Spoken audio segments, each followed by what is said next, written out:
السلام عليكم. إن الحمد لله نحمده ونستعينه ونستغفره ونعوذ بالله من شرور أنفسنا ومن سيئات أعمالنا. من يهده الله فلا مضل له ومن يضلله فلا هادي له، وأشهد أن لا إله إلا الله وحده لا شريك له، وأشهد أن محمدا صلى الله عليه وسلم عبده ورسوله. يا أيها الذين آمنوا اتقوا الله حق تقاته ولا تموتن إلا وأنتم مسلمون. يا أيها الناس اتقوا ربكم الذي خلقكم من نفس واحدة وخلق منها زوجها وبث منهما رجالا كثيرا ونساء، واتقوا الله الذي تساءلون به والأرحام إن الله كان عليكم رقيبا. يا أيها الذين آمنوا اتقوا الله وقولوا قولا سديدا يصلح لكم أعمالكم ويغفر لكم ذنوبكم، ومن يطع الله ورسوله فقد فاز فوزا عظيما. ألا إن أصدق الكلام كلام الله وخير الهدي هدي محمد صلى الله عليه وسلم، وشر الأمور محدثاتها وكل محدثة بدعة وكل بدعة ضلالة وكل ضلالة في النار. طيب، donc حياكم الله عز وجل en cette soirée du samedi 9 Jumada al-Oula 1436 de l'Hégire, correspondant au 28 février 2015 bi'idhnillah subhanahu wa ta'ala. On commence inshallah ta'ala le cours. Donc on est inshallah ta'ala aujourd'hui bi'idhnillah subhanahu wa ta'ala au 15e cours, c'est-à-dire le premier fondement aujourd'hui, le premier fondement des trois fondements. Donc Cheikh Mohammed ibn Abdul Wahhab alayhi rahmatullah dit: donc si on te demande qui est ton Seigneur, réponds alors: mon Seigneur est Allah, qui m'a éduqué, ainsi que tout l'univers par ses bienfaits. Il est celui que j'adore. Je n'adore personne en dehors de lui. La preuve réside dans la parole d'Allah Azza wa Jal. Alhamdulillahi Rabbil Alamin. Louange à Allah, Seigneur de l'univers. L'univers, c'est toute chose autre qu'Allah. Et je suis un élément de cet univers. Si on te demande ensuite, comment as-tu connu ton Seigneur? Réponds: par ses signes et ses créatures. Parmi ces signes, il y a la nuit et le jour, le soleil et la lune. Et parmi ces créatures, il y a les 7 cieux et les 7 terres, ce qu'ils contiennent et ce qu'il y a entre eux.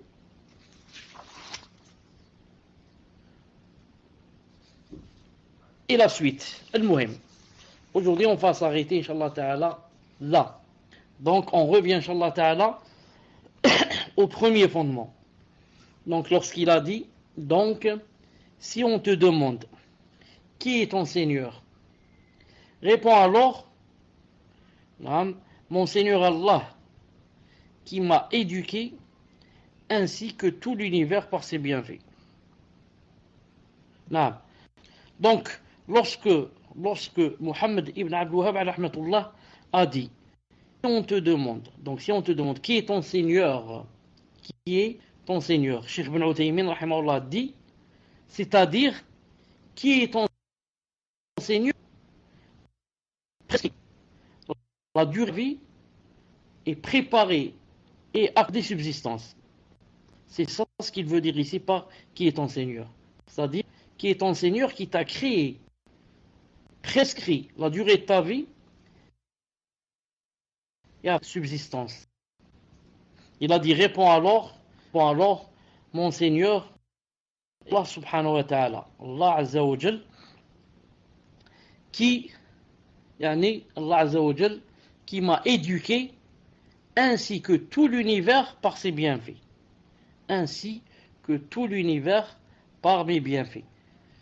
Cheikh ibn Uthaymin rahimahullah ta'ala fait le commentaire ici, il dit: l'éducation, car vous avez entendu, mon Seigneur Allah qui m'a éduqué. Il a dit l'éducation, en arabe tarbiya, des que l'on apporte à quelqu'un afin de le rectifier. Les propos de l'auteur rahimahullah ta'ala semblent indiquer que le terme Rabb, Seigneur, dérive du substantif tarbiya. Rabb vient de tarbiya, d'après l'auteur ici, naam, tarbiya éducation, car il dit qui m'a éduqué ainsi que tout l'univers par ses bienfaits. Ainsi, tous les éléments de l'univers ont été éduqués par Allah Azza wa Jal par le biais de ses bienfaits. Il les a préparés à ce pourquoi ils ont été créés et leur a octroyé, leur a donné leur subsistance. Allah Azza wa Jal a dit, citant le dialogue de Moïse et Pharaon, lorsqu'il a dit, c'est-à-dire le Pharaon a dit, Qala, faman rabbukuma ya Moussa. Réponse de Moussa alayhi salam, Qala rabbuna alladhi a'ta kulla shay'in khalqahu thumma hada. C'est-à-dire, alors Pharaon dit, qui donc est votre Seigneur, ô Moïse? Notre Seigneur, dit Moïse, est celui qui a donné à chaque chose sa propre nature, puis l'a dirigée. Hada. Allah Ta'ala a donné à chaque chose sa propre, puis l'a dirigée dans le sens de la éduquer, dans le sens de la guider. Allah Ta'ala, chaque chose qu'il a créée, surtout s'il lui a donné une âme, il l'a dirigée et guidée. Guidée vers comment faire pour obtenir les bienfaits au maximum. Et comment faire pour refouler les méfaits et les maux au maximum. Même les animaux, vous avez remarqué. Les animaux, Allah Ta'ala a créé en eux comment faire pour savoir manger, savoir s'accoupler, pour savoir bien vivre. Et il a créé en eux comment faire pour refouler les maux au maximum. Ça, c'est les animaux. Qu'en est-il des êtres humains? Cheikh Ibn Uthaymin rahmallah dit, ainsi, tout élément de l'univers a été éduqué par Allah Azza wa Jal à travers ses bienfaits. En outre, les bienfaits d'Allah Azza wa Jal pour ses serviteurs sont nombreux et il n'est pas possible de les dénombrer. Allah Azza wa Jal dit dans le Coran, wa in ta'uddu ni'matallahi la tuhsu wa in ta'uddu. Et si vous comptez les bienfaits d'Allah Azza wa Jal, vous ne saurez pas les dénombrer. Car Allah est pardonneur et miséricordieux. Donc, Nahl 18.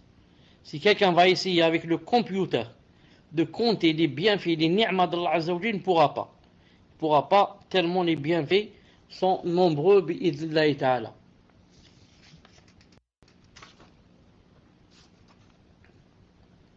Et si vous recensez, ça veut dire en français, les bienfaits d'Allah Azza wa Jal, vous ne saurez les dénombrer. Ainsi, Allah Azza wa Jal est le seul à t'avoir créé, écrit le terme de ta vie, préparé et accordé subsistance.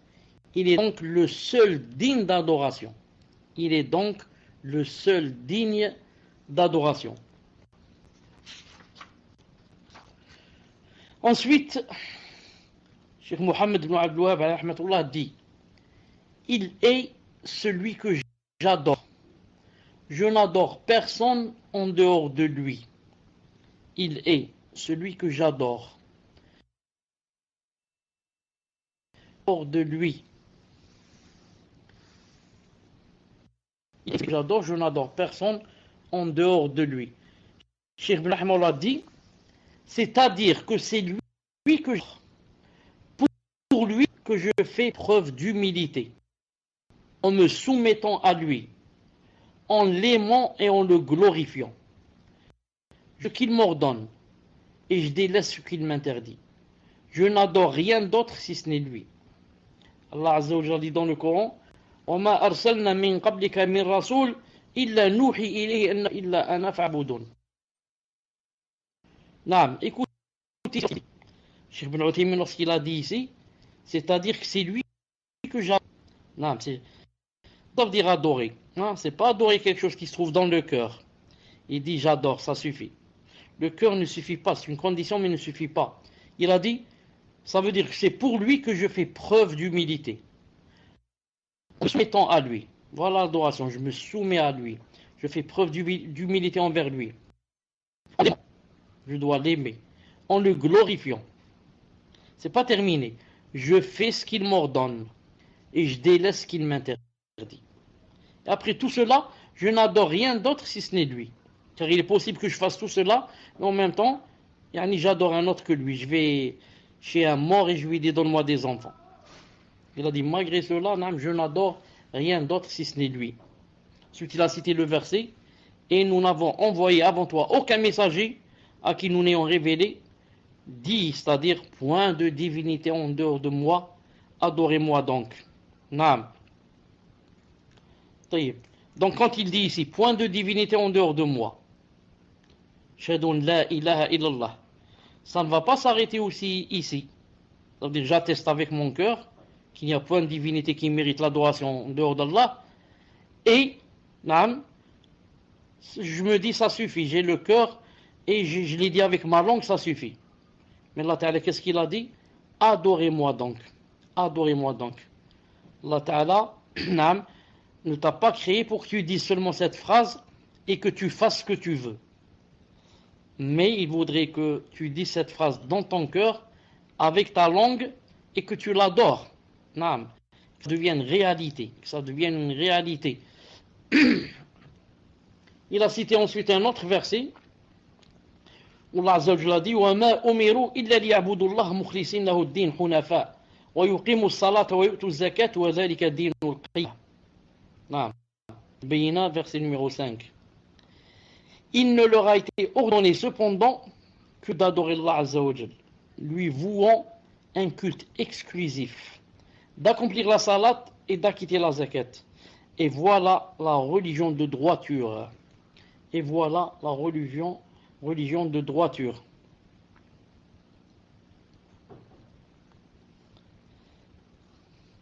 Abdelaziz, qu'est-ce qu'il y a?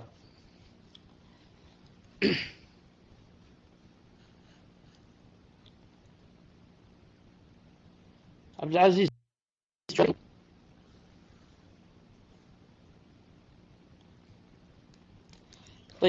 on continue, peut-être qu'il a des problèmes. Donc, il n'a plus d'internet. Donc, quand il a dit, il est celui que j'adore. J'entends en dehors de lui. La preuve réside dans la parole d'Allah Azza wa Jal. Alhamdulillahi Rabbil Alamin. Louange à Allah, Seigneur de l'univers.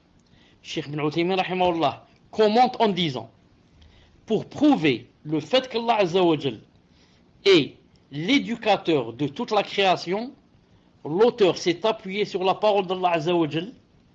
Alhamdulillahi Rabbil Alamin. Louange à Allah, Seigneur de l'univers. Il a en fait attribué les caractéristiques de la perfection, de la noblesse et de la majesté à Allah Azza wa Jal seul. Seigneur de l'univers. Louange à Allah, Seigneur de l'univers. C'est-à-dire qu'Allah est l'éducateur de l'univers par ses bienfaits. Il est son créateur et son possesseur. Il est celui qui l'organise comme il le veut. Non. Vous savez que c'est Allah subhanahu wa ta'ala qui régit l'univers. C'est lui qui le commande, l'organise comme il le veut. Non. Ensuite il a dit l'univers. Bon. Il a dit l'univers. Quand il a dit louange à Allah, Seigneur de l'univers, c'est quoi l'univers? L'univers, c'est toute chose autre qu'Allah Azza wa Jal. Et je suis un élément de cet univers. Je répète, Alhamdulillah Rabbil Alamin. Al-Alamin ici, c'est quoi? C'est l'univers. Donc, c'est tout. Et l'univers, c'est quoi? C'est toute chose autre qu'Allah. Donc, qu'est-ce qu'il y a? En fin de compte, il y a Allah. Et tout ce qui n'est pas Allah Azza wa Jal, c'est quoi? C'est l'univers. Allah subhanahu wa ta'ala, alhamdulillah, Rabbil Alamin.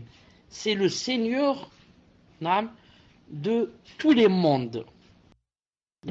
Le monde des insectes, le monde des animaux, le monde des êtres humains, le monde des mers, des montagnes.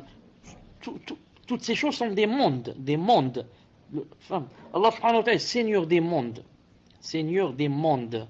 Donc il y a Allah Ta'ala et il y a les mondes, ou alors le monde. Naam. Tout ce qui n'est pas Allah subhanahu wa ta'ala, c'est les mondes. Naam. Il a dit, Alhamdulillah Rabbil Alamin. Ensuite, qu'est-ce qu'il a dit? Naam. Al-Alam. Cheikh Ibn Uthaymin rahimahullah dit, Al-Alam, l'univers, désigne toute chose autre qu'Allah Azza wa Jal. Il a été nommé ainsi, l'Alam, car il est le signe, l'Alam, de l'existence. L'Alam, ça veut dire signe. L'Alam, de l'existence de son créateur, le possesseur et l'organisateur. Ainsi, en toute chose, il existe un signe prouvant son unicité. Quant à moi, celui qui répond, je suis un élément de cet univers. Et si mon Seigneur m'ordonne de l'adorer, lui seul, je me dois donc de le faire. Donc il y a Allah subhanahu wa ta'ala, il y a l'univers. Et moi, qui je suis? Un élément de l'univers. Un rien du tout. Quelqu'un qui, comparé à l'univers, je ne suis rien. Un élément parmi les milliards d'éléments qui se trouvent dans cet univers. Et si mon Créateur m'a ordonné de l'adorer, donc je dois le faire. Ensuite, il a dit, si on te demande ensuite, comment as-tu connu ton Seigneur? Si on te demande ensuite, comment as-tu connu ton Seigneur? Quant à cette phrase, Cheikh Ibn Uthaymin rahimahullah dit, c'est-à-dire, si on te demande comment as-tu connu Allah Azza wa Jal, réponds, je l'ai connu à travers ses signes et ses créatures. Je l'ai connu à travers ses signes et ses créatures. Car il a dit, si on te demande ensuite, comment as-tu connu ton Seigneur, réponds, par ses signes et ses créatures. Par ses signes et ses créatures. Ces signes, ayat. Ayat en arabe. C'est le pluriel de aya, qui est ce qui caractérise une chose, la désigne et la définit. Les signes d'Allah Azza wa Jal sont de deux types. Les signes naturels, Cheikh Ibn Uthaymin dit rahimahullah, les signes d'Allah Azza wa Jal sont de deux types. Les signes naturels, qu'on appelle universels aussi, et les signes religieux. Les signes naturels désignent les créatures, et les signes religieux désignent la révélation qu'Allah Azza wa Jal a fait descendre sur ses prophètes. Donc, on revient marche arrière un peu. Il a dit ici, si on te demande comment as-tu connu ton Seigneur, réponds par ses signes et ses créatures. Et ces signes se divisent en deux. Non, ces signes se divisent en deux. Il y a les signes naturels, c'est-à-dire universels, comme les montagnes, la mer, les étoiles, les cieux. Non, en regardant cela, ça c'est une preuve que quoi? Il y a quelqu'un qui les a créés. Ils n'ont pas été créés tout seuls, ils ne sont pas venus tout seuls. Non, mais c'est pas possible. Et ensuite, à part cela, il y a des signes religieux. Par exemple, pour nous, les signes religieux, c'est quoi? C'est la révélation, le Coran et la Sunna. Les versets et les hadiths. Ce sont des signes religieux. Des signes qui prouvent que ça vient d'Allah subhanahu wa ta'ala. Il dit ici,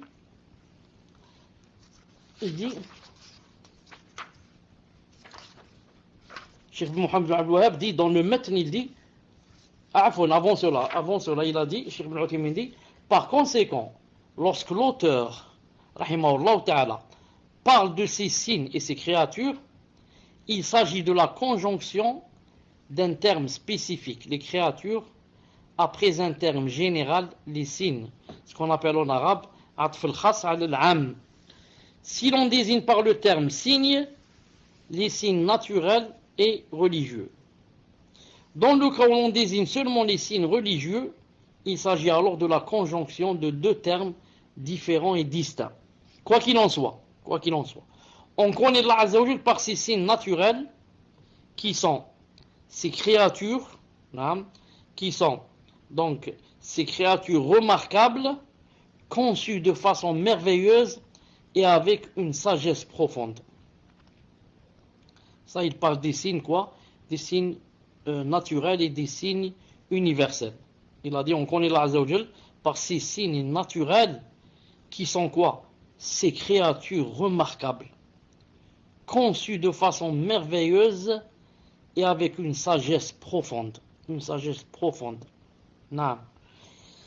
De même, on connaît Allah Azza wa Jal à travers ses signes religieux et ce qu'il comporte comme justice, intérêt et protection contre tout mal. Non. Tout ce qu'il y a dans la révélation, que ce soit dans le Coran ou la Sunna, peuvent se résumer en deux choses. C'est quoi? Yani, que veut Allah Ta'ala de nous, à part qu'il veut qu'on l'adore? Qu'est-ce qu'il veut de nous? Non. Il veut nous montrer une phrase, ça se résume en une phrase qui comporte deux choses. C'est quoi? Pas de rondbi, c'est radio. Il veut nous montrer quoi?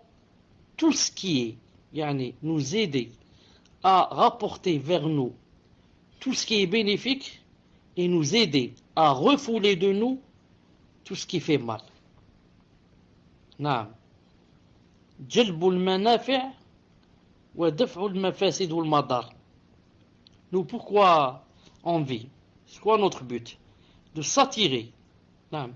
Tout ce qui nous rapporte le bien, et entre autres, le bien de l'au-delà, et repousser tout ce qui peut nous rapporter un mal, que ce soit un mal ici ou le mal de l'au-delà. Non. Il dit ici, de même on connaît Allah Azza wa Jal à travers quoi? À travers ces signes religieux et ce qu'il comporte comme justice. Est-ce qu'il y a un jugement d'Allah subhanahu wa ta'ala qui a dit faites ceci, faites cela, naam, ou bien celui qui fait ceci, voilà sa punition, et que une chose d'Allah subhanahu wa ta'ala, yani, comporte une injustice. Est-ce que vous connaissez quelque chose où il y a une injustice?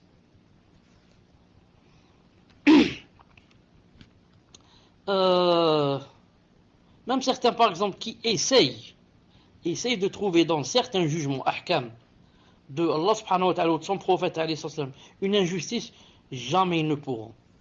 Non. Eux, ils croient que cette chose est injuste.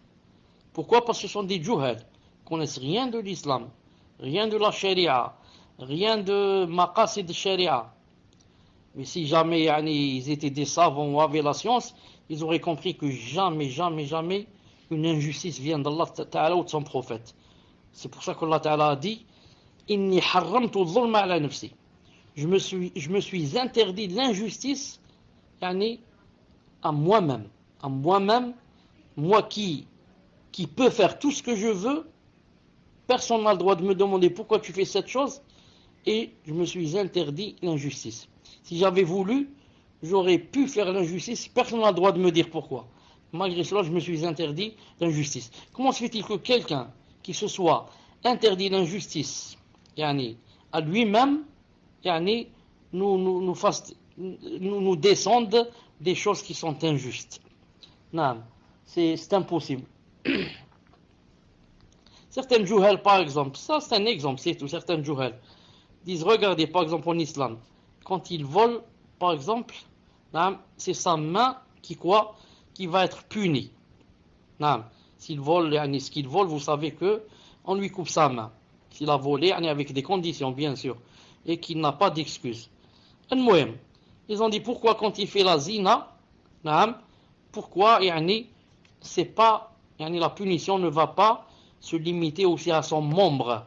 Mais pourquoi on va le fouetter? On va fouetter son dos, normalement, puisque quand il a volé, c'est sa main qui a été punie. Normalement, quand il fait la zina, c'est ces parties-là qui vont être punies.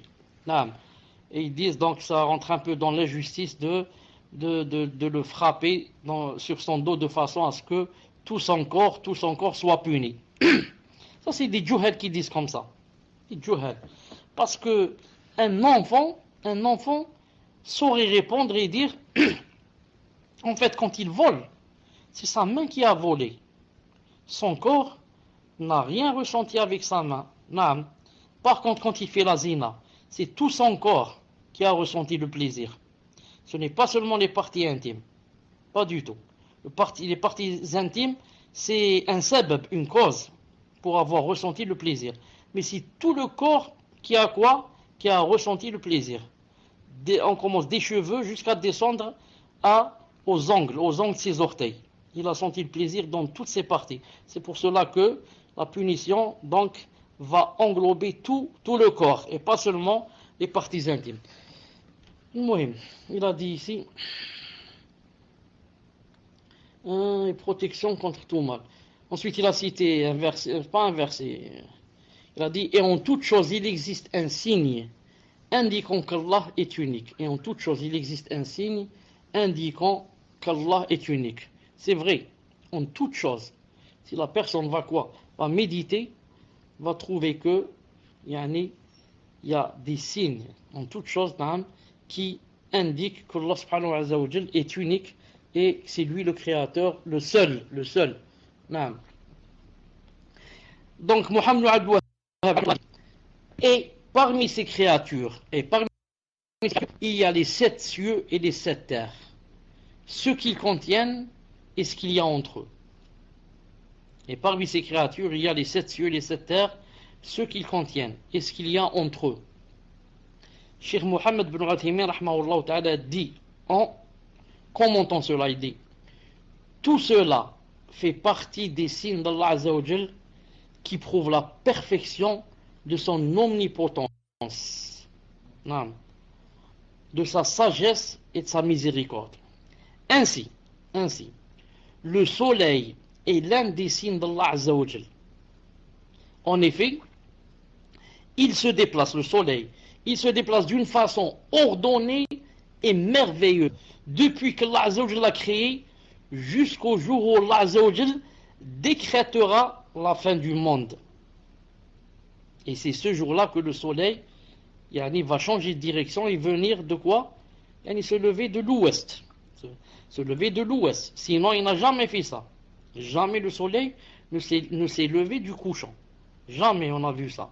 Mais, pour prouver que c'est Allah subhanahu wa ta'ala qui le commande, à la fin des temps, il va lui donner l'ordre de se lever, du couchant, de l'ouest, et ce sera l'un des grands 10 signes, l'un des grands 10 signes de la fin du monde, et d'après beaucoup de savants, c'est le premier grand signe.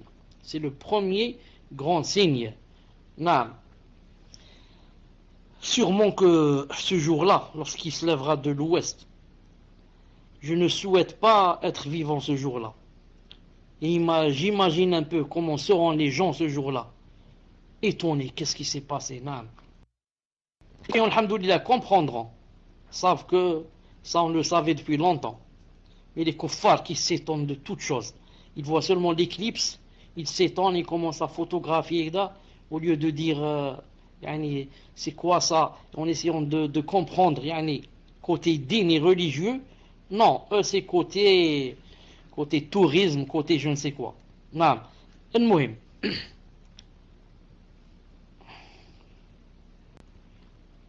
comme on dit Ta'ala, la création des cieux et de la terre est quelque chose de plus grand que la création des gens. Mais la plupart des gens ne savent pas. La plupart des gens ne savent pas.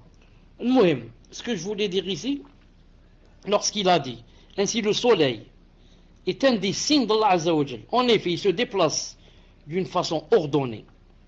Vous avez remarqué que jamais il ne se trompe de chemin. Et toujours à la même vitesse. Toujours dans la même direction. Jamais il ne descend plus qu'il ne faut, ni ne monte plus qu'il ne faut. Toujours, subhanallah al-azim, d'une façon ordonnée et merveilleuse depuis que Allah Ta'ala l'a créé jusqu'au jour où Allah subhanahu wa ta'ala décrétera la fin du monde. Cet astre, le soleil, se dirige vers un lieu qui lui est assigné. Allah Ta'ala dit dans le Coran, وَالشَّمْسُ تَجْرِي لِمُسْتَقَرٍ لَهَا ذَلِكَ تَقْدِيرُ الْعَزِيزِ الْعَلِيمِ Yassine 38. Et le soleil suit sa course vers un lieu fixé. Et le soleil court vers un gîte qui lui est assigné. Il a dit, tel est le décret du Tout-Puissant, telle est la détermination du Tout-Puissant, de l'Omniscient. C'est Allah Ta'ala qui a voulu que le soleil court toujours vers un lieu fixé jusqu'à ce que Allah Ta'ala il va lui donner un autre ordre. Le soleil fait aussi partie des signes d'Allah Azza wa Jal de par sa taille et ses effets. Pour ce qui est de sa taille, elle est immense. Elle est immense.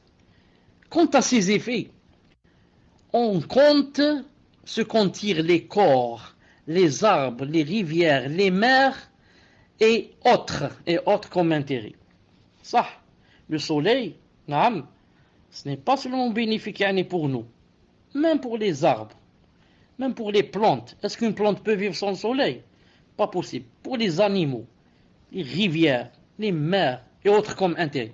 Donc, si nous observons ce signe immense qui est le soleil et la grande distance nous séparant de lui, nous nous rendons compte que malgré cette distance, sa chaleur est intense. En parenthèse, alors qu'en est-il, s'il va se rapprocher encore davantage? De plus, dit Cheikh bin Uthaymin, on peut aussi observer sa lumière qui permet aux hommes de vaquer à leur occupation pour acquérir des biens. En effet, durant la journée, les hommes n'ont besoin d'aucun moyen d'éclairage autre que le soleil, ce qui leur permet d'acquérir des biens considérables. Cela fait donc partie des signes dont nous ne pouvons nous figurer qu'une infime partie. Regardez par exemple si Allah subhanahu wa ta'ala avait décrété qu'il n'y a pas de jour, il y a seulement la nuit. Comme ça, il n'y a pas de jour, il y a seulement la nuit. Donc entre parenthèses, pas de soleil. Est-ce que vous croyez que ça nous aurait suffi les lampes? Même qu'on fasse des projecteurs partout. Non, mais tu sens toujours que tu es dans la nuit. Juste tu t'éloignes un peu du projecteur ou du poteau électrique ou tu te trouves dans l'obscurité totale. Non. Les gens pourraient fabriquer le phare le plus grand possible. Non. Et le monter comme ça vers un peu plus haut pour que le monde soit une lumière artificielle. Ce ne serait pas possible. Ce ne serait pas possible que ça soit à la place du soleil. Regardez le soleil, la ni'ma. Comment on voit tout le jour. C'est clair devant nous. À part qu'on voit, il y a la chaleur, masha'Allah. Quand quelqu'un a froid, il se met au soleil. Masha'Allah. Est-ce qu'une lumière artificielle pourrait être à la place du soleil? C'est pas possible.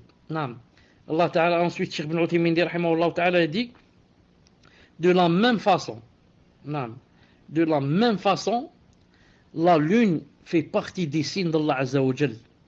En effet, Allah Ta'ala lui a déterminé des phases pour chaque nuit.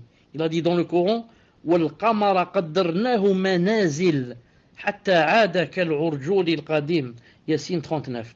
Et la lune, nous lui avons déterminé des phases jusqu'à ce qu'elle devienne comme la palme vieillie.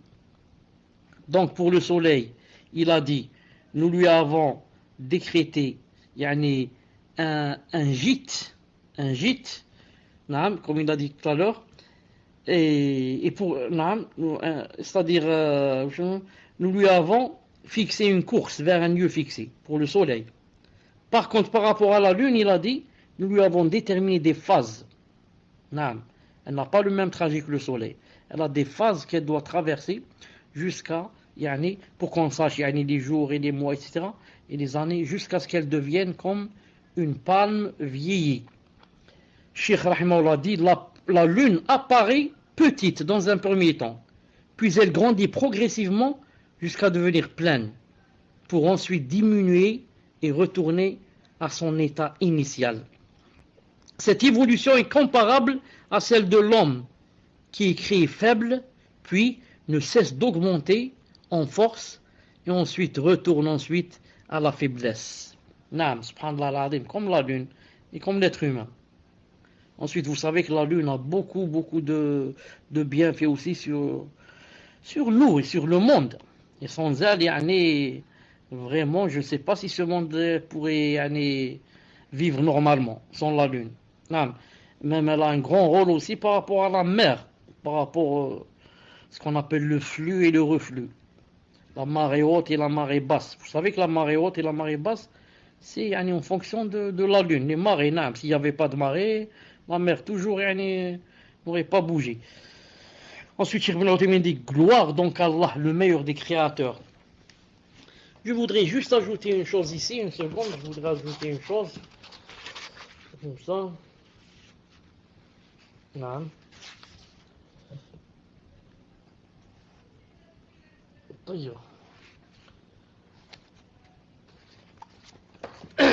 Quand Cheikh, non. Quand Cheikh a cité ou a dit, ainsi le soleil est un des signes d'Allah. Regardez ce qu'a dit Cheikh Ibn Uthaymin rahimahullah. Il a dit ainsi le soleil est un des signes d'Allah qui prouve la perfection de son omnipotence, de sa sagesse et de sa miséricorde. Il a dit ainsi le soleil est l'un des signes d'Allah Azza wa Jal. En effet, il se déplace d'une façon ordonnée et merveilleuse depuis que Allah Azza wa Jal l'a créé jusqu'au jour où Allah créera la fin du monde. Donc je disais le soleil qui a un chemin déterminé que jamais il ne rate et jamais il s'arrête, toujours en même direction, toujours le même point de départ, la même arrivée. Malgré cela,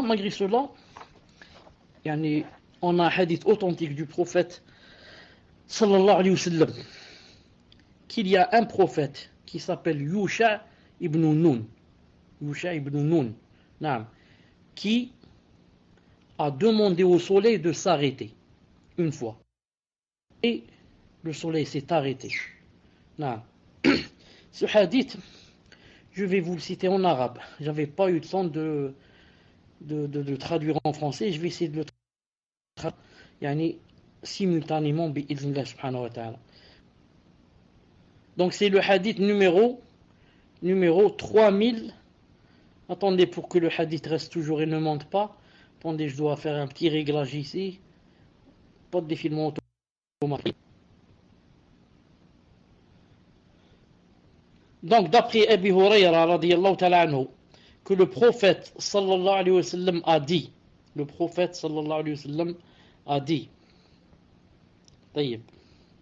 il a dit غَازَ نَبِيٌّ مِّنْ أَنْبِيَا فَقَالَ لِقَوْمِهِ.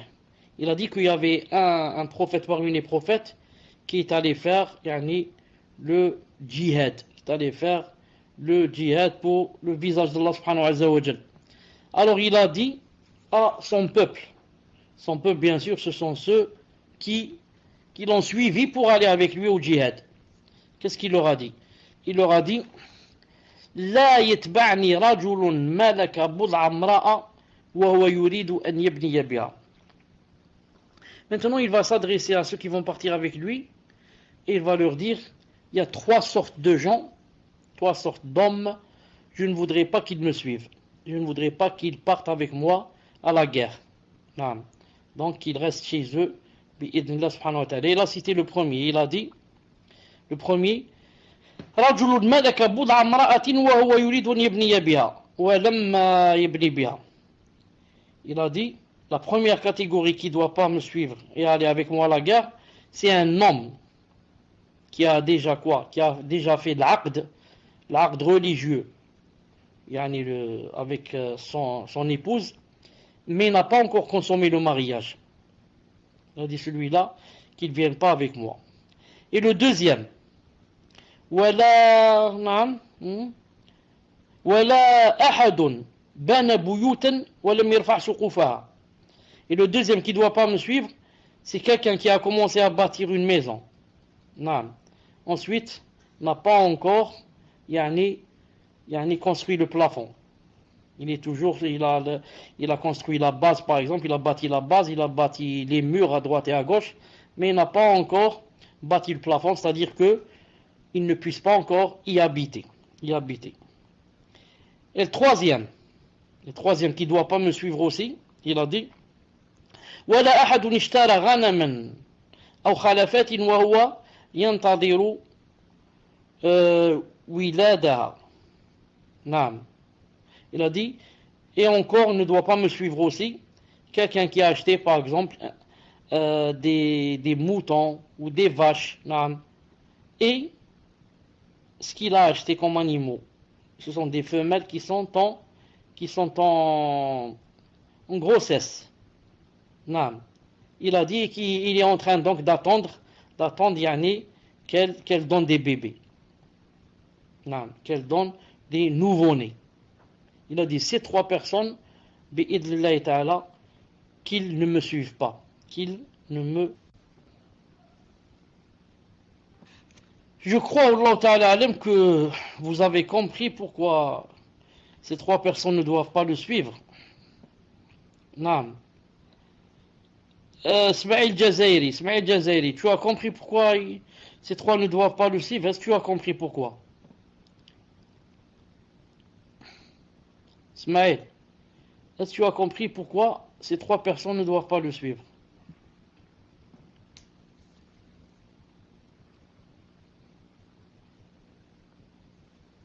En même temps pour voir si vous m'entendez ou pas.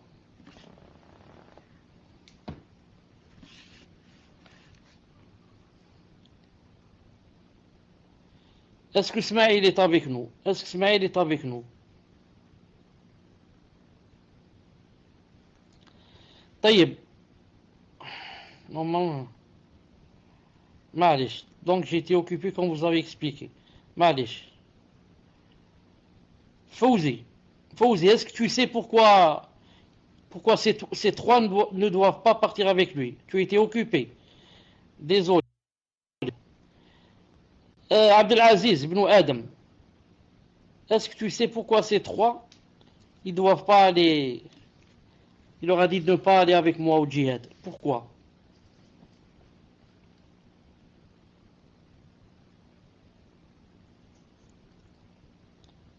Abdelaziz, tu es là? Ahsant. Ils vont être soucieux pour être de ce qu'ils ont laissé. Wallah alam. Ahsant. Parce que ces trois, naam, s'ils vont aller au djihad, naam, ils vont pas être sincères yani, dans ce djihad. Pourquoi? Parce que ils vont être distraits. L'autre, il a un problème de son épouse, il n'a pas consommé le mariage, il est en train de penser qu'à cela. Donc, c'est quoi ce djihad où il va partir? Naam. Tout le temps, il va penser à cette chose. Et le deuxième, naam, sa maison est à moitié construite, il l'a pas terminée. Donc, tout le temps, il va parler ma maison, ceci, cela. Donc, c'est quoi ce djihad? Son cœur est occupé. Donc, les trois ont un point commun. Et le troisième, qu'est-ce qu'il a? Il attend yani, des bébés. Bon, si on appelle ça bébé, des nouveau-nés pour yani, autrefois avoir, yani, par exemple, une chamelle qui est enceinte ou bien avoir une brebis qui est enceinte. C'est vraiment de l'argent. C'est pas comme aujourd'hui, hein, ils vivent avec cela. Donc il a dit que ils vont être occupés. Et quelqu'un qui va aller au djihad, il va aller faire la guerre sainte, naam, il faudrait que son but soit vraiment yani, comment combattre l'ennemi et avoir la victoire sur lui. Et non pas, yani, et d'ailleurs même ce genre de gens, les trois qu'on a cités, s'ils vont partir au djihad, il est possible qu'à moitié de chemin, ils rebroussent chemin. Ils vont trouver des excuses et ils vont revenir. Pourquoi? Ils sont distraits, leurs cœurs sont occupés. Leurs cœurs sont occupés. Et ensuite, qu'est-ce qu'il a dit? Je reprends le hadith. Il a dit Faraza. Alors, il est parti au djihad, ce messager, ce prophète, qui s'appelle, comme j'ai dit tout à l'heure, Yusha ibn Nun. Et pour vous rappeler, c'est qui ce Yusha ibn Nun? Sallallahu alayhi wa sallam, c'est celui qui est cité dans Sourate al-Kahf. Tout le monde connaît Sourate al-Kahf. Sourate al-Kahf, c'est une histoire qui est entre trois qui? Il y a entre Moussa alayhi salam, qui est un messager, et ils sont allés voir Al-Khadir, qui est un messager, et il a pris avec lui, Moussa alayhi salam a pris avec lui quelqu'un, son valet. C'est un messager aussi. Ce valet, s'appelle Yusha ibn Nun. Le valet que Moussa alayhi salam a pris avec lui, c'est quelqu'un, un messager aussi qui s'appelle Yusha ibn Nun. Ce Yusha ibn Nun, c'est lui qui est parti au djihad, qui a dit aux gens, aux 3 gens, ne me suivez pas, etc. Il a dit, Faraza, il a dit, il est parti pour la bataille. Quand il est arrivé à la ville qu'il devait conquérir, et assiéger, c'était Salat al-Asr. Et quand c'est Salat al-Asr, ça veut dire quoi? Ça veut dire qu'il ne reste pas beaucoup pour que le soleil se couche. Et si maintenant le soleil se couche, comment qu'il va faire la bataille avec les ennemis la nuit? C'est pas possible. Et c'est pas comme de notre temps, il y a les projecteurs, il y a le laser, il y a je ne sais quoi. Alors qu'est-ce qu'il a fait? Faqala li shams. Il a parlé au soleil, il lui a dit, Innaki ma'muratun wa ana ma'mur. Allahumma hbisha alayna. Il a parlé au soleil, il lui a dit, Innaki ma'mura. Il a dit au soleil, tu es ordonné, tu as un ordre. Tu as un ordre. Wa ana ma'mur. Et moi j'ai un ordre. C'est-à-dire toi le soleil, tu as un ordre de quoi? Tu as un ordre, un chemin, d'une destination, à courir chaque jour. Tu te lèves du levant et tu vas au couchant. Comme on a dit tout à l'heure dans le verset, tu as un but fixé par Allah subhanahu wa ta'ala que tu dois suivre. Il t'a été ordonné de suivre ce but. Wa ana ma'mur. Et moi aussi j'ai un ordre. C'est quoi mon ordre? C'est d'aller au djihad. Donc, celui qui t'a donné l'ordre à toi le soleil, de traverser le chemin qu'il faut chaque jour, c'est lui-même qui m'a donné un ordre d'aller aujourd'hui au djihad. Ensuite il a dit, Ya Allah, ihbisa alayna. Ya Allah, arrêtez le soleil. Arrêtez-le. Pourquoi? Parce que comme j'ai dit tout à l'heure, si le soleil ne s'arrête pas, il va se coucher. S'il se couche la nuit, ils ne peuvent pas faire la bataille. Il a demandé à Allah subhanahu wa ta'ala d'arrêter le soleil. Et Allah ta'ala lui a arrêté le soleil. Le soleil est resté fixe comme ça pendant un certain moment, 2-3 heures, je ne sais combien. Il a dit فَحُبِسَتْ. Le soleil, Allah ta'ala l'a fixé حَتَّى فَتَحَ اللَّهُ عَلَيْهِ. Jusqu'à ce que Allah ta'ala lui ait donné la victoire sur les ennemis. فَجَمَعَ الْغَنَائِمْ. Alors, après avoir eu le succès sur les ennemis, ils ont quoi? Rassemblé le butin. Et autrefois, quand ils rassemblaient le butin, l'or, l'argent, tout ce qu'il y a, le butin, ils le mettent comme ça dans un endroit et ils s'éloignent un peu de lui, du butin. Et ils attendent, qu'est-ce qui va se passer? Allah Ta'ala va envoyer un feu du ciel, comme un éclair comme ça, mais un feu qui va descendre, brûler ce butin. Si Allah Ta'ala envoie le feu qui brûle le butin, ça veut dire que Allah Ta'ala est ravi pour eux. Et que ce djihad a été fait pour la cause d'Allah subhanahu wa ta'ala. Et voilà pour vous prouver que je suis ravi de vous, et que j'ai accepté. Il envoie ce feu, brûler le butin. Donc, quand ils ont mis le butin à part, ils ont attendu, le feu n'est pas venu. Ou, si le feu est venu, il n'a rien fait. Ce feu n'a pas brûlé le butin. Alors il leur a dit, à ceux qui étaient avec lui, Inna fikum ghululan. Parmi vous, il y en a qui ont volé du butin.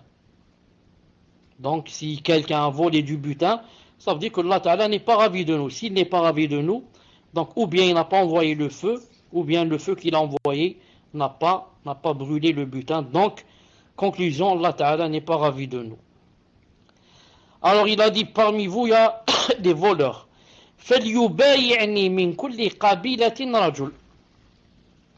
Maintenant qu'il a su qu'il y avait des voleurs, comment faire pour savoir qui est le voleur?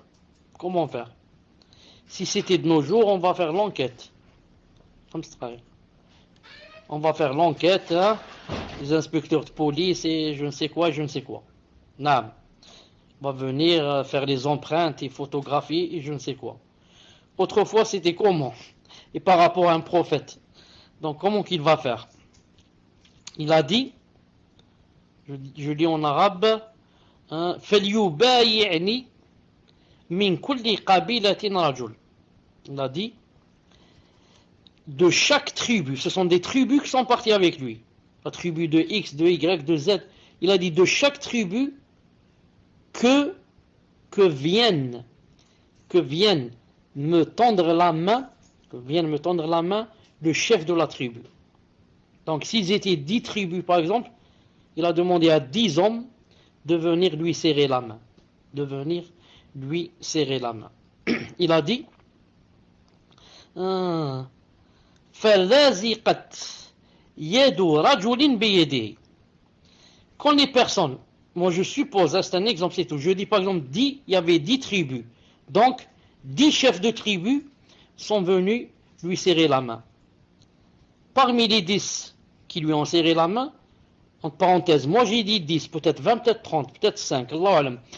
Parmi les gens qui sont venus lui serrer la main, une main, c'est-à-dire d'un homme, est restée collée à sa main. Donc ne peut se détacher.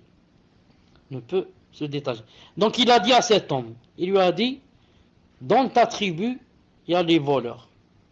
Non, le voleur ou les voleurs sont dans ta tribu. فَلْيُبَايِعْنِي قَبِيلَتُكَ. Va ramener donc ta tribu qui vient me serrer la main. Alors l'homme est parti ramener sa tribu, qui sont venus l'un après l'autre, serrer la main à Yusha ibn Nun, le prophète alayhi salatu salam. Lorsqu'ils ont commencé à lui serrer la main, il a dit فَلَزِقَتْ يَدُ رَجُلَيْنِ أَوْ ثَلَثَ بِهِ. 2 ou 3 hommes, parmi ceux qui lui ont serré la main, leurs mains sont restées collées à la main de ce prophète alayhi salam. فَقَالَ فِيكُمُ الْغُلُولِ. Il a dit, c'est vous, c'est parmi vous, c'est-à-dire vous les 2 ou les 3 qui avez volé. فَجَاءُوا, donc ils sont partis, ils ont reconnu cela. فَجَاءُوا بِرَأْسٍ مِثْلِ رَأْسِ بَقَرَةٍ مِنْ ذَهَبٍ. Donc ils sont allés vers leurs affaires, ils sont revenus avec, il a dit, comme une tête de vache, une tête de vache en or. Vous imaginez une tête de vache en or.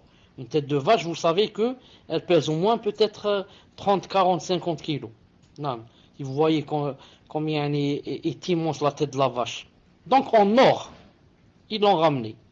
Ils ont reconnu, ils l'ont ramené. فَوَضَعُوهَا, ils l'ont mise dans le butin. فَجَاءَتْ النَّارِ. Alors le feu est venu. فَأَكَلَتْهَا. Et a mangé le butin. Ensuite il a dit ثُمَّ أَحَلَّ اللَّهُ لَنَا الْغَنَائِمَ. Ensuite le prophète a dit, ensuite Allah subhanahu wa ta'ala nous a permis le butin. Il a dit ra'a dha'fana. Il a vu notre faiblesse. Wa adzana fa ahla. Il a vu notre faiblesse et notre incapacité. Donc il nous a permis les butins. Le butin, afwan. C'est-à-dire qu'autrefois le butin était interdit. Mais dans notre nation, après la venue du prophète sallallahu alayhi wa sallam, le butin n'est plus interdit. Tu vas faire le djihad, tu prends le butin, qui est bien sûr, c'est le chef qui le distribue, c'est pas nous-mêmes. Il a une part spéciale à donner à chacun. Par exemple, celui qui a un cheval, il a 2 parts. Celui qui est à pied, il a une part. Et comme ça, il a dit, maintenant pour nous, c'est permis. C'est permis, pourquoi? Parce que, comme a dit le hadith, Allah Ta'ala a vu notre faiblesse. Imagine que tu ailles faire le djihad, seulement, tu n'as pas le droit de prendre une chose. Et tu ramènes des quintaux d'or. Et tu les mets comme ça, le feu vient les prendre. Et tu reviens comme ça, pauvre comme tu as été. Et il faut vraiment avoir de la foi. Il a dit, mais nous, on n'a pas... on est faible, on n'est pas comme les premiers. Alors, Allah Ta'ala a vu ce qu'il y a dans nos cœurs. Il a dit, ma'alish, vous pouvez faire le djihad et en même temps prendre ce que laissent les kuffars. Malgré cela, il y a un hadith dans Sahih Muslim qui dit que quiconque va au djihad et prend une chose du butin. Prend une chose de halal, bien sûr. Après que le chef lui ait donné sa part. Il a dit, il a pris une des 3 parts qu'il devait. C'est-à-dire que c'est pas bien. Car toute personne qui va au djihad, elle a 3 parts qui les attendent chez Allah subhanahu wa ta'ala. 3 parts qui les attendent chez Allah ta'ala dans le paradis. Toi, en prenant le butin, tu as pris une des 3 parts. Il te reste dans le paradis 2 parts, c'est tout. 2 parts par rapport au moudjahid qui est allé faire la guerre sainte. Donc chaque moudjahid, quand il meurt, s'il a fait la guerre sainte pour Allah subhanahu wa ta'ala, il a 3 parts qui l'attendent. 3 parts, je ne sais pas c'est quoi exactement. Mais après avoir pris du butin, tu as enlevé une part. Tu as enlevé une part. Celui qui n'a pas pris est mieux que toi. Il aura 3 parts quand il rencontre Allah subhanahu wa ta'ala. Dites pourquoi je l'ai cité. Je l'ai cité pour dire que Allah ta'ala, c'est lui qui commande le soleil. Et quand il a voulu l'arrêter, il l'a arrêté. Il l'a arrêté pour Yusha ibn Nun, qui lui a demandé de l'arrêter pour lui, bien sûr, à cause du djihad. Et ce qui prouve aussi que c'est Allah subhanahu wa ta'ala qui a créé le soleil, les cieux et la terre aussi, c'est quoi? C'est par exemple ce verset, ou alors ce hadith qui va venir. Regardez ce hadith qui se trouve dans le Mishkat al-Masabih de Sheikh al-Albani rahimahullah ta'ala. Ce qu'il est le hadith où le prophète a dit الشمس والقمر ثوران مكوران في النار يوم القيامة. Sheikh al-Albani rahimahullah ta'ala a authentifié un hadith dans le Mishkat al-Masabih numéro 5692 où le prophète a dit الشمس والقمر, le soleil et la lune, ثوران, 2 taureaux, مكوران, en forme de rond, comme un ballon, comme le soleil et la lune. Le soleil sont en forme, comment qu'ils sont leurs formes? Elle est ronde. Et la lune aussi quand elle est pleine. Il a dit, le soleil et la lune seront, ça dit Yom al-Qiyamah, 2 taureaux en forme ronde, finnar, seront en enfer, jetés dans le feu, Yom al-Qiyamah. Faqal al-Hassan. Alors al-Hassan a dit au rapporteur, le rapporteur, je crois que c'est Abu Hurayra, Wallahu ta'ala alam. Il lui a dit, wa ma dhanbuhuma, et quel est leur péché? Qu'a fait le soleil et la lune pour être jetés en enfer et pour être dans le feu Yom al-Qiyamah? C'est quoi leur péché? Il a dit, il lui répond, quand il a dit c'est quoi leur péché, il a dit faqala uhaddithuka an rasulillahi sallallahu alayhi wa sallam. Moi je suis en train de te dire ce qu'a dit le prophète sallallahu alayhi wa sallam. Il a dit fasakat al-Hasan. Alors al-Hasan s'est tu. Ça veut dire je suis pas en train d'inventer des choses de ma tête. Moi je te dis ce qu'a dit le prophète sallallahu alayhi wa sallam. Naam. C'est pour cela que quand quelqu'un te dit une chose,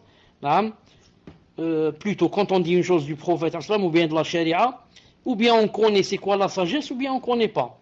Si on connaît la sagesse, on montre aux gens c'est quoi la sagesse. Pourquoi ici il a jeté le soleil et le feu dans le feu alors qu'ils n'ont rien fait. Je leur dis voilà, c'est à cause de ceci, cela. Si je connais pas ce que je dis écoute, Allah Ta'ala dit cela. Non, ça suffit que il faut y croire. Tu as vraiment la foi, tu crois, tu dis sami'na wa ta'na. C'est le prophète islam qui a dit telle chose. Naam, enroulé, expulsé dans le feu. Naam, il lui a dit, c'est Allah subhanahu wa ta'ala, c'est le prophète islam qui a dit comme ça.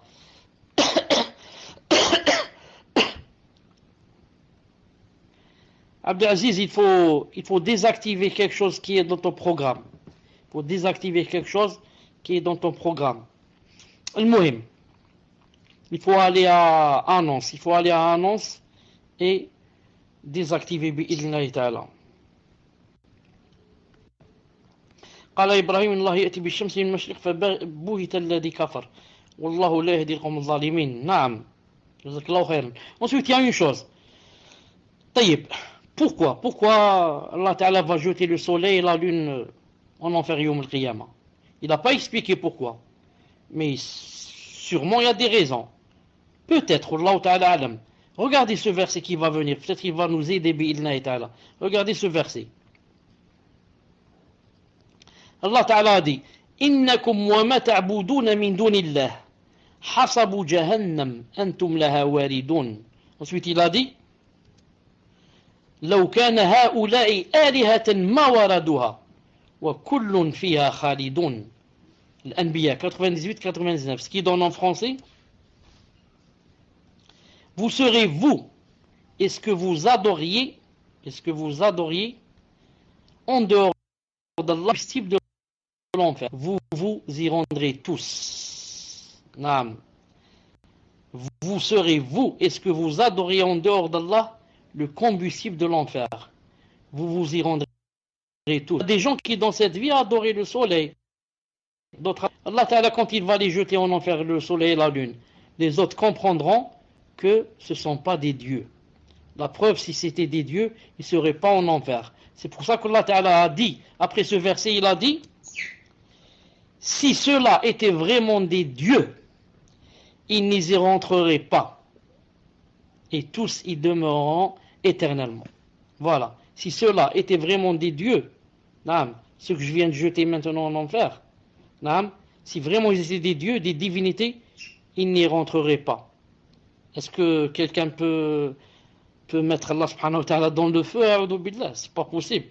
C'est un dieu, il serait il ne pourrait pas, personne ne pourrait. Donc la preuve que le soleil et la lune ou que tout ce qui a été jeté dans le feu soit dans le feu, c'est une preuve que ce ne sont pas des divinités, ce ne sont pas des dieux.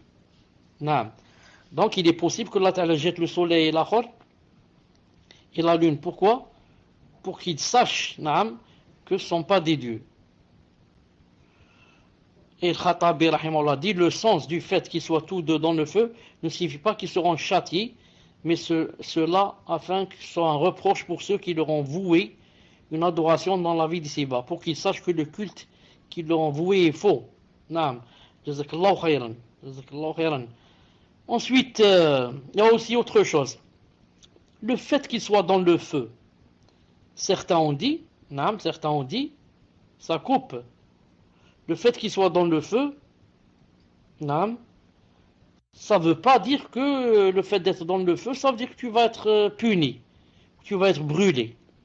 La preuve, dans l'enfer, il n'y a pas des anges.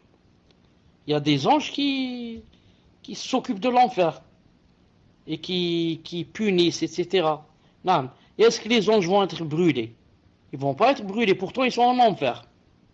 La même chose ici, Allah subhanahu wa ta'ala jette le soleil et la lune, pas dans le sens de vouloir les brûler, les punir, mais pour punir les autres, ceux qui les a adorés. Ensuite, si on va demander pourquoi Allah Ta'ala les a jetés, alors on peut aussi demander, lorsque Allah Ta'ala a dit Ya ayyuhalladhina amanu qu anfusakum wa ahlikum naran waquduha an-nas wal hijara. Pourquoi? Pour les pierres. Lorsque Allah Ta'ala a dit dans le Coran ô vous qui avez cru, préservez vos personnes et vos familles d'un feu dont le combustible c'est quoi? Les gens et les pierres. Alors tu vas dire pourquoi Allah Ta'ala va jeter aussi les pierres. Si tu vas dire pourquoi il va jeter le soleil et la lune, dis aussi pourquoi il va jeter des pierres comme combustible. Pourquoi il ne va pas jeter du charbon? Pourquoi il jette des pierres? C'est pour ça que quand Allah Ta'ala nous dit une chose, on dit sami'na ya ta'na. C'est tout. Et on se tait. Je voulais ajouter autre chose, Inch'Allah Ta'ala. S'il n'y a pas quoi? S'il n'y a pas de coupure. Pas de coupure, dites-moi s'il n'y a pas de coupure. Alhamdulillah. Cheikh Salih Souhaimi, Hafidahullah Ta'ala, dans ce premier fondement, regardez ce qu'il dit, un petit passage comme ça. Il dit euh, Allah ainsi nous a éduqués par ses bienfaits et nous n'avons en dehors de lui aucune divinité qui mérite que l'on l'adore. Allah est le seul qui mérite qu'on l'adore et il nous est obligatoire de l'enseigner à nos enfants dès leur plus tendre enfance. Dès que l'enfant est en âge de parler, nous devons lui enseigner, lui faire répéter Allah, la ilaha illallah, Allahu Rabbi, la ilaha illallah, Allahu Rabbi. Naam, il a dit, c'est cela ce que nous devons lui enseigner et non la musique. Et non la musique. C'est cela ce que nous devons lui enseigner, ô serviteur d'Allah. Ensuite, il a dit, nous voyons des enfants qui atteignent l'âge de 3 ans, les premières choses qu'ils ont sur leurs lèvres, ce sont les noms des chanteurs et des chanteuses, le nom des acteurs et des actrices. Dès qu'ils sont en âge de parler, les premières choses qu'ils te citent, ce sont les noms de ces énergumènes injustes, insolents et néfastes, qui sont parmi les pires de la création. Et cet enfant de 3 ans, si tu lui demandes « Men Rabbouk » qui est ton Seigneur, il est incapable de répondre. Et on retrouve ce problème dans beaucoup de sociétés musulmanes. Tu leur demandes « Men Rabbouk » qui est ton Seigneur, ils sont incapables de répondre. Par contre, si tu leur demandes qui est l'auteur de telle ou telle chanson, ils vont te répondre tout de suite, c'est un tel ou un tel. C'est tel chanteur et tel chanteur. Et les jeunes grandissent et se développent selon l'éducation qu'ils reçoivent de leurs parents. Comme dans le hadith que vous connaissez tous, ce sont ses parents qui font de lui un juif, un chrétien, un mazien. Le cheikh dit, ils ont été éduqués ainsi. Tu leur demandes qui est ton Seigneur, ils ne savent pas. Tu leur demandes, que peux-tu me citer comme preuve de l'unicité d'Allah, ils ne savent pas. Tu leur demandes, par quoi as-tu connu ton Seigneur? Ils ne savent pas quoi répondre, car ils n'ont jamais appris ces choses-là. Non. Ensuite, le cheikh dit, ici en Arabie, ces choses sont enseignées dès le premier niveau d'études, à l'école primaire, en sciences du tawhid. Non.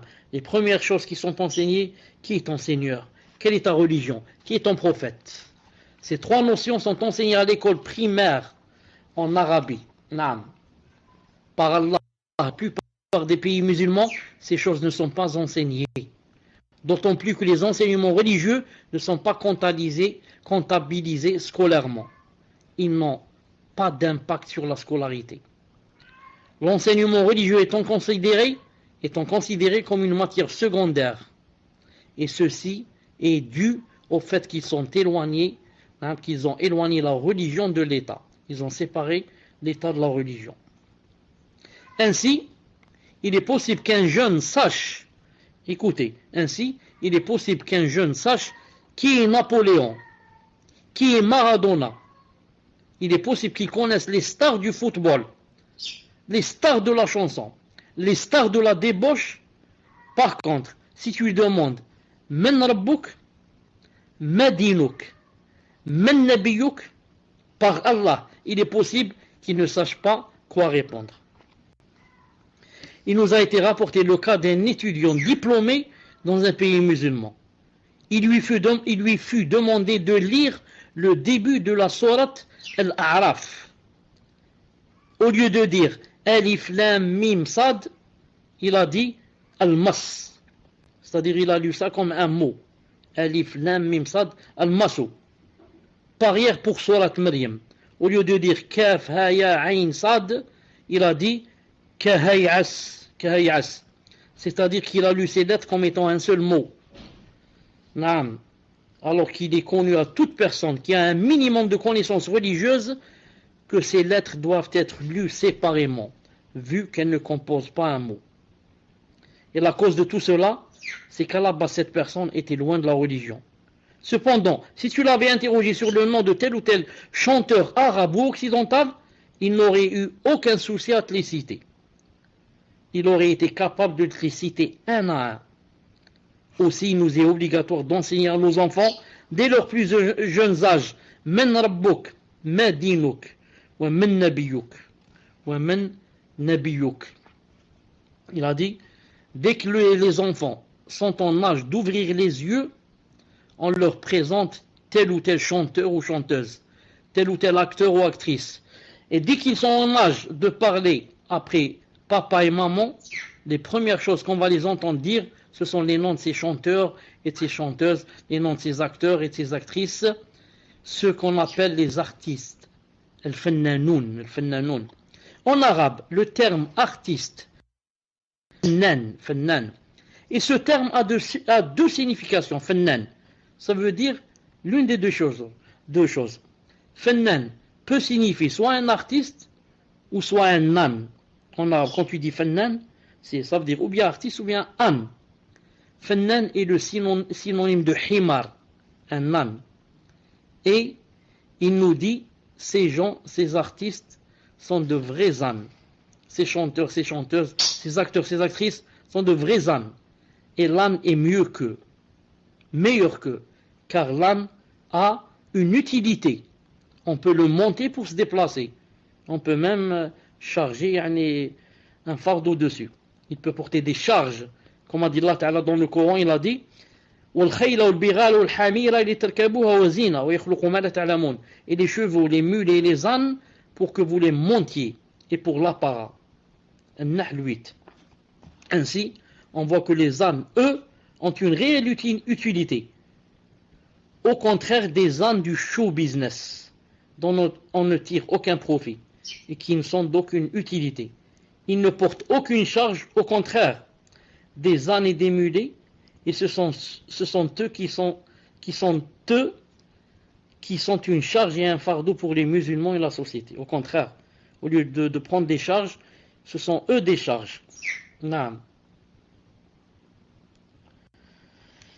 Voilà à peu près, voilà un résumé de ce qu'a dit Cheikh Souhaimi, rahimahullah ta'ala. Naam. Et naam, comme vous savez que ces chanteurs et ces Wallah, c'est vrai. Naam, ces chanteurs et ces chanteuses, et ces acteurs et ces actrices, qu'est-ce qu'ils font? Subhanallah al-Azim.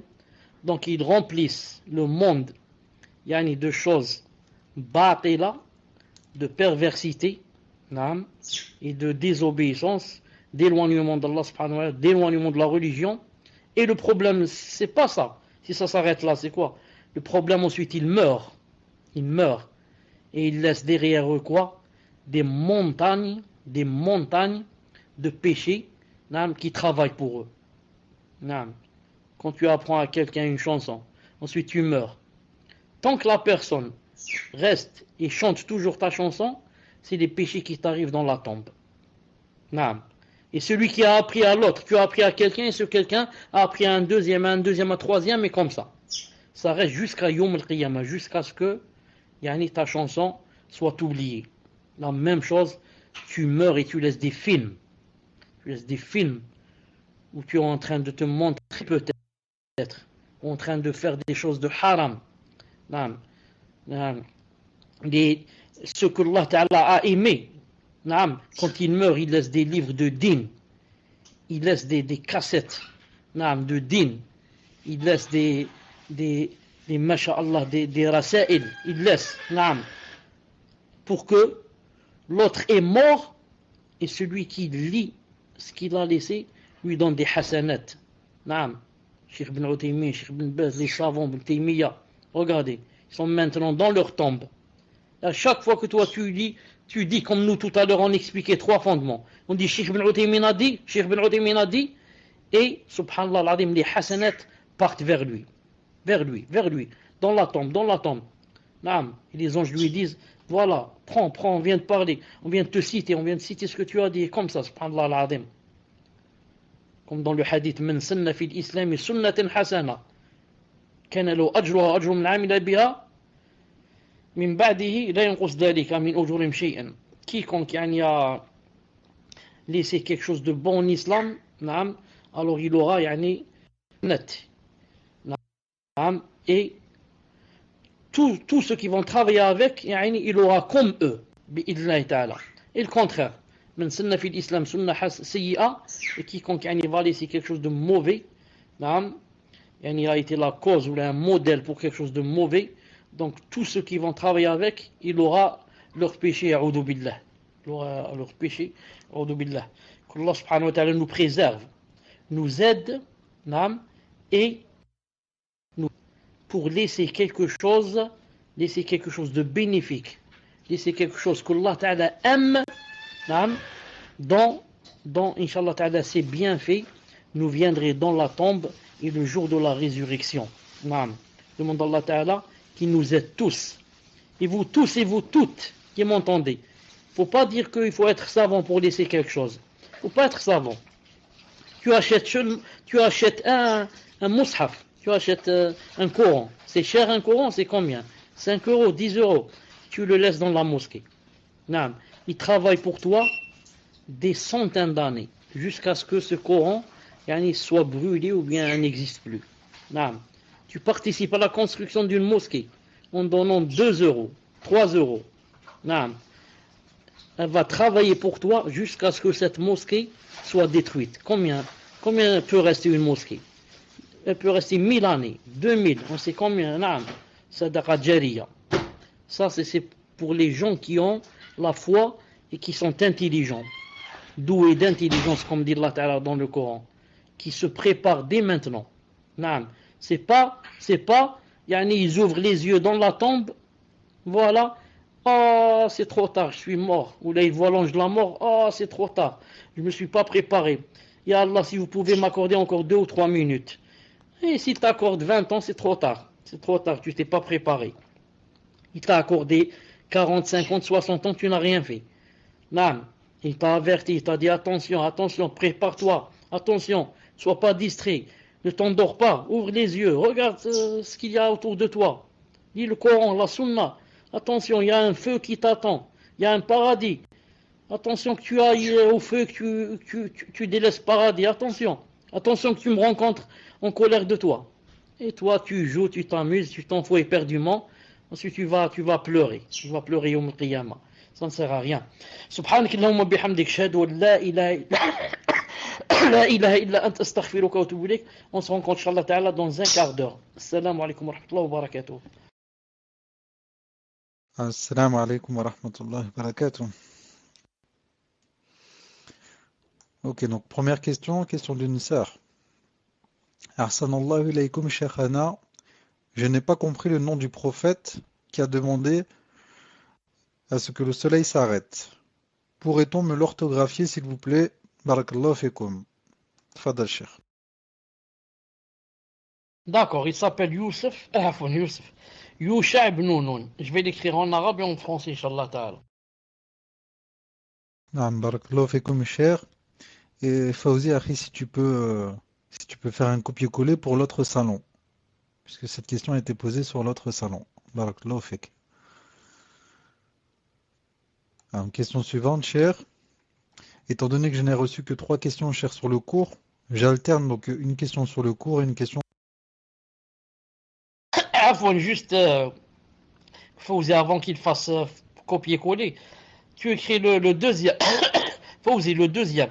Yusha avec O-U, afdal. Yusha ibn Nun. Wallahu a'lam. Afdal muslim. Naam, barakallahu fikum, cher. Donc, je ne sais pas si vous m'avez entendu, cher, mais comme je n'ai reçu que 3 questions sur le cours, j'alterne donc une question sur le cours et une question d'ordre général. Donc, question d'ordre général, question d'un frère. Parfois, lors de la prière en groupe, les prières ont commencé à former le dernier rang seulement d'un côté, soit complètement à droite, soit complètement à gauche, au lieu de se placer au milieu derrière l'imam. Dois-je me placer seul derrière l'imam, à l'écart du groupe, ou avec le groupe qui s'est formé d'un seul côté? Fadal Cheikh. Allah ta'ala alam. Qu'on se met avec le groupe. Et ce sont eux, qui auront quelque chose pour avoir fait cette faute. Parce que normalement, on commence au milieu. Mais s'ils ne savent pas, là, c'est trop tard. Car pourquoi on ne peut pas prier seul? À cause du hadith qui dit que celui qui prie seul, il n'a pas de salat. Naam. Tfadlal. Question suivante, question d'une sœur. Allah vous récompense, ya Cheikh, vous accorde al-Firdaous ainsi qu'aux admins et aux frères et sœurs présents dans la room. Vous aviez dit durant le cours qu'il n'y a aucune injustice dans ce qu'Allah nous a ordonné. Cependant, il y a certains musulmans et de kuffars qui critiquent le fait qu'en islam, il est permis d'avoir des esclaves, qui ont quelques incompréhensions concernant les versets suivants dans Surat An-Nisa, verset 25. Et quiconque parmi vous n'a pas les moyens pour épouser des femmes libres, non esclaves, croyantes, eh bien il peut épouser une femme parmi celles de vos esclaves croyantes. Et verset 24, et parmi les femmes, les dames qui ont un mari, sauf si elles sont vos esclaves, ont toute propriété. Dans ce verset, nous pouvons constater que la possession d'esclaves existe en islam. Ma question est donc la suivante. Peut-on posséder des esclaves de nos jours? Comment répondre aux personnes, surtout les kuffars, qui disent que c'est absurde d'avoir des esclaves car c'est une chose injuste et indécente? Comment comprendre le mot esclave en islam de manière à ne pas faire d'amalgame avec l'esclavage des Noirs qui a été aboli en 1848 par Barakallahu fikum ya Cheikh. Tfadal Cheikh. Brièvement et grosso modo, il y a deux choses à savoir très importantes. La première, la première,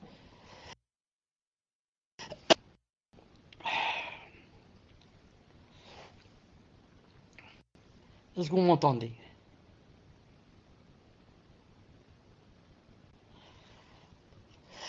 Deux choses très importantes à savoir par rapport à l'esclavage. La première, c'est que ce n'est pas l'islam qui a ramené l'esclavage. Ce n'est pas l'islam qui a ramené l'esclavage. C'est-à-dire qu'il n'y avait pas l'esclavage. Ensuite, l'islam est venu et il a dit prenez des esclaves. Celui qui dit comme ça, c'est un jahil. C'est un jahil. Ignorant de l'islam et ignorant de quoi? Ignorant de l'histoire.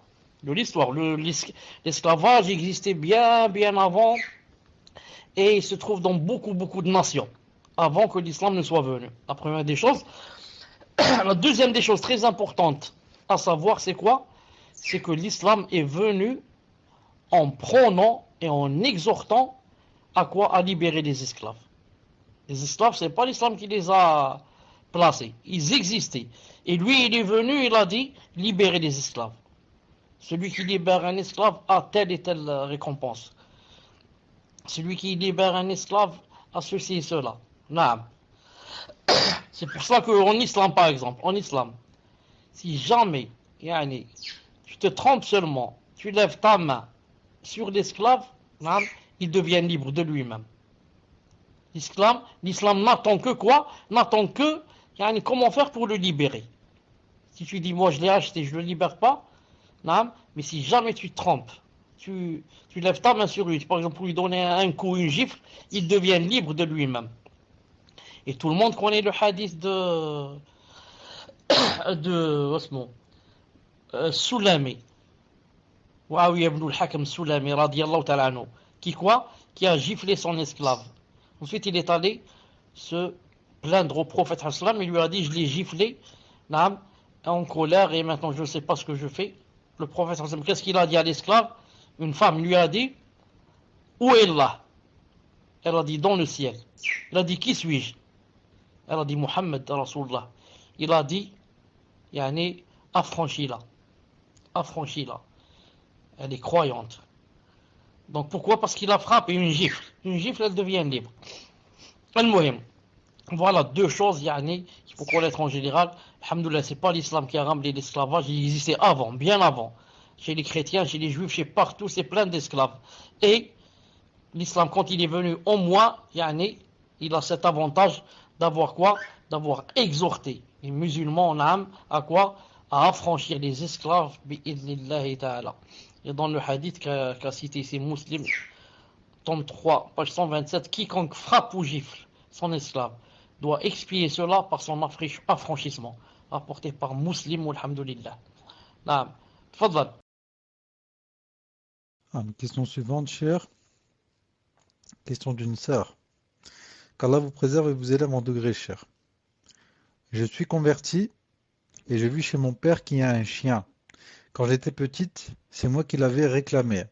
Mais maintenant que je suis converti, je m'en occupe plus et mon père m'a dit que si je le veux plus, lui non plus.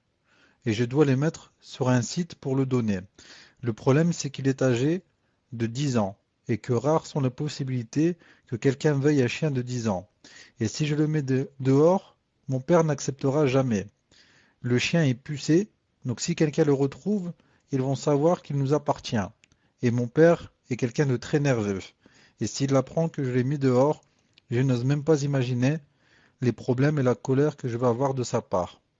En plus, l'abandon d'animaux est puni par la loi en France et il demande une grosse amende, 30 000 euros.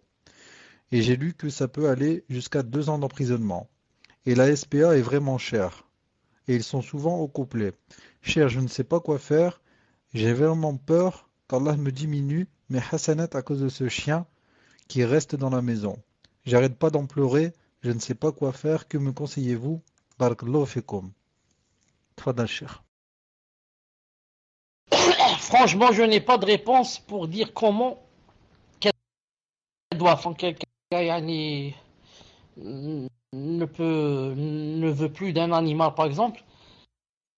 Simple, il le libère.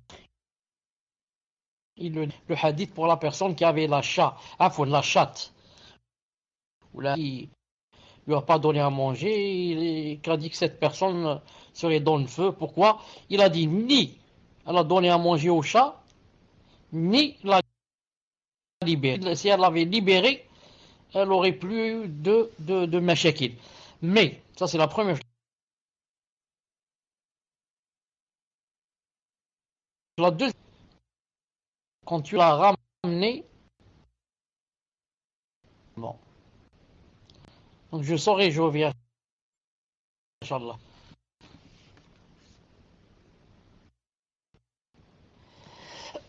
Salam alaikum.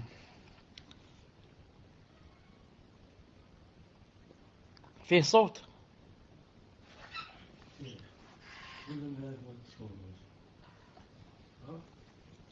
Ah. Aïwa. Sur la chatte, je disais, qu'est-ce que je dis? Non, je dis deuxièmement, la personne qui a ramené ce chien, elle l'a ramené avant d'être musulmane. Donc, alhamdoulilah, elle n'a pas de péché en ce sens, premièrement. Deuxièmement, maintenant, elle s'est désavouée de lui. C'est-à-dire que, yani, la preuve, elle dit, elle passe son temps à pleurer, etc. Donc, vraiment, yani, elle est contre. Naam, elle est contre et voudrait. Et troisièmement, ça c'est troisièmement, elle cherche une solution. Elle cherche une solution.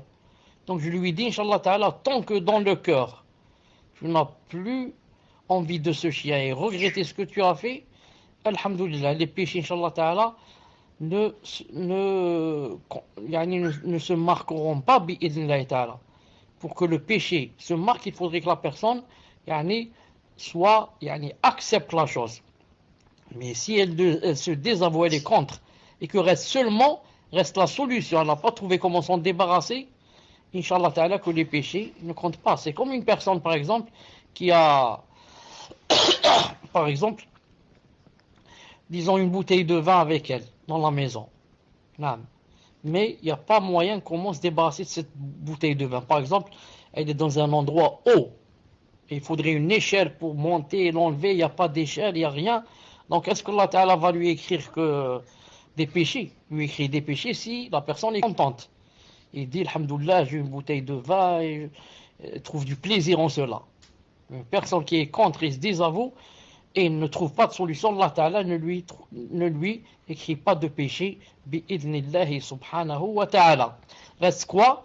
Reste, Inch'Allah Ta'ala, qu'elle demande avec les gens qui ont de l'expérience comment trouver une solution pour s'en débarrasser. Elle demande là-bas en France. Moi, je suis loin, donc je ne sais pas comment trouver la solution. Elle demande là-bas avec les lois, avec je ne sais quoi, comment s'en débarrasser. On demande à des gens qui avaient des chiens, etc., comment s'en débarrasser. Et Allah subhanahu wa ta'ala lui fera une solution tant que dans son cœur, elle n'est pas ravie de cette position bi'idhnillahi ta'ala. Tfaddal. Non, cher, concernant la question sur les esclaves, la sœur dit Min fadlikum, pouvez-vous demander au cheikh si l'on peut posséder des esclaves de nos jours? Car je pense qu'il a oublié de répondre, Wallahu alam. Tfaddal, cheikh. J'ai pas, j'ai pas lu qu'il y avait ça dans la question. Je dis, à chaque fois qu'il y a guerre sainte, djihad, c'est pas la guerre sainte de Daesh et la guerre sainte de Zerqawi ou le Ben Laden. La guerre sainte, la vraie. Quand les grands savants disent il y a guerre sainte, djihad. Alors la règle, à chaque fois que quelqu'un fait le djihad, le djihad, les femmes des kuffars, il fait du djihad contre qui? Contre les... leurs femmes rentrent dans le butin et deviennent des esclaves. Donc, il n'y a d'esclavage que s'il y a quoi? Que s'il y a guerre sainte. Maintenant, quand elle rentre dans le butin, bien sûr, il peut en faire ce qu'il veut, la franchir, ou la garder, ou faire un acte avec elle de moukliyamin. Moukliyamin. S'il l'épouse, il faudrait l'affranchir parce qu'il l'épouse en tant qu'esclave, son fils ou sa fille qui va avoir d'elle va être un esclave. C'est pour ça qu'en islam, c'est pas bien de se marier avec l'esclave. Par contre, il faut ou bien l'affranchir ou bien ne pas l'épouser, mais avoir des rapports avec elle en tant que moukliyamin. Dans ce cas, un enfant, c'est un enfant libre, pas esclave. C'est pour ça que maintenant vous avez remarqué que les takfiriyoun et les juhal ils te disent voilà telle et telle femme, nous sommes dans la guerre sainte et telle femme, par rapport à moi c'est une esclave donc je peux faire affaire avec elle ce que je fais avec ma femme. Ils te disent c'est une esclave. Alors que c'est pas vrai. Non, c'est pas vrai. Il n'y a pas d'esclave maintenant. Il n'y a pas de guerre sainte. Tfaddal. Barakallahu fikum, cher. Question suivante, question d'une sœur qui dit Jazakumullah khayran, cher. Je voudrais seulement le lien de l'audio de Cheikh Souhaimi sur ce que vous nous avez traduit, si possible. Barakallahu fikum. Tfadal, cher. Je rappelle que il y avait 2 ou 3 questions du cours passé. Si les personnes sont là. Une personne qui a parlé de tatouage et une personne qui a parlé de... Enfin, tatouage artificiel. Une qui a parlé de sa maison et une autre personne. Par rapport à ce que j'ai dit sur Cheikh Souhaimi, ce n'est pas un audio. Ce n'est pas un audio. C'est plutôt un livre. Un livre qui s'appelle Les 3 fondements. Cheikh Mohammed ibn Abd Wahhab. Commentaire de Cheikh Salah Souhaimi, enseignant à la mosquée du prophète. C'est un livre que j'ai de couleur. Il est de couleur violet. Bayina. Maison d'édition Bayina. 33 avenue du Château, Argenteuil, France. طيب تفضل. Barakallahu fikum, cher. Question suivante, question d'un frère. Je voulais savoir si je pouvais percevoir le chômage, donc l'allocation chômage, et ne pas vivre en France. C'est-à-dire que l'État français me verse l'allocation chômage, mais je vis au Maroc. En fait, j'ai fait la hijra au Maroc, alhamdoulilah, et je voulais savoir si je pouvais revenir en France pour travailler 4 mois afin de cotiser pour le chômage et ensuite percevoir les allocations chômage pendant 4 mois, mais en vivant au Maroc. Tfadal, cher. J'ai pas entendu la fin. J'ai entendu jusqu'à ici. En fait, je fais la hijra au Maroc savoir s'il peut revenir en France pour travailler 4 mois afin de cotiser pour le chômage, etc. Naam. طيب.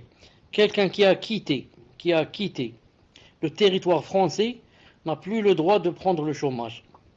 Quelqu'un qui a quitté le territoire français n'a plus le droit de prendre le chômage parce que la loi dit comme ça. Et eux aussi, s'ils savent que tu n'es plus en France, naam, ils ne te donnent pas le chômage. Voilà, c'est interdit par la loi.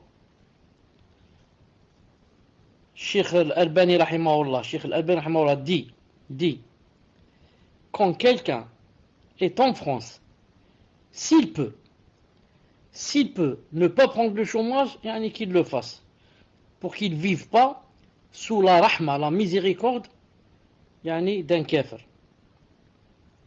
C'est pas lui qui me fait vivre. Non. Alors qu'en est-il maintenant quelqu'un, je quitte le territoire national, je vais faire hijra, et j'ai toujours mon cœur avec le chômage et avec leur argent. C'est vraiment une faiblesse dans le tawakul. نعم تفضل